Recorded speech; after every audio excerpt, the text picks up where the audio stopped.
Ayan mga kalots, nakakalibre na naman tayo ng siling atsal mga kalots, at saka kamatis. Yan ang ating gulayan. So ngayon mga kalots, papakita ko ulit sa inyo mga kalots yung binidyo ko noon, yung mga gulay mga kalots.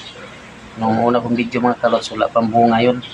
So ngayon, papakita ko sa inyo mga kalots yung bunga niya, yung okra, saka talong at sili, saka kamatis. So ito na yung kamatis mga kalots. Ayan, meron na siyang bunga mga kalots.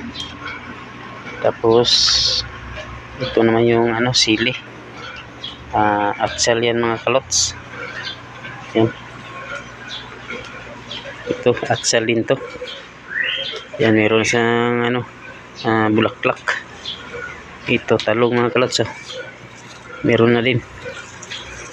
Yan, merong talong to sa ibaba mga kalots. Ayan, malaki na. Yan, malaki na. So lipat tayo dito sa kabila. Yan, yung okra mga kalots. Yan, ito pwede na itong magulay. 3 piraso. Meron pa dito sa baba mga kalots. Ayan,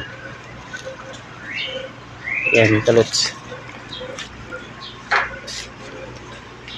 So ito mga kalots, meron tayong tanla dito mga kalots. Masarap to sa tinulang manok saka sa isda. Ito meron naman tayong kita itong okra mga kalots. Ayan bunga. Sarap to gulay mga kalots.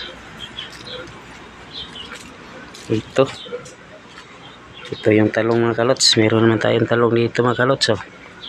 Ayan, meron na bunga. Pwede na ma-harvest. Ito mga kalots, laki. Yan, maliit ang itong garden mga kalots, pero maraming bunga yung ating talong dito mga kalots. Ayan pa. Ito, laki na rin. So nakalibre tayo ng gulay dito mga kalots. Ayan pa mga kalots. Dami mga kalots. Yan, bunga. Daming bunga mga kalots. Yun. Ito yung mga kalots, atsal to mga kalots. Dami tayong panakot sa gulay. Yan, sarap yan mga kalots. Sa ibawa nagpapansit kayo, ito yung halo mga kalots pag naggawa kayo ng pansit mga kalots. Yan.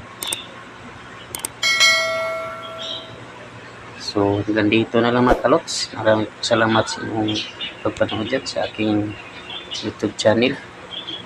Thank you, bye bye.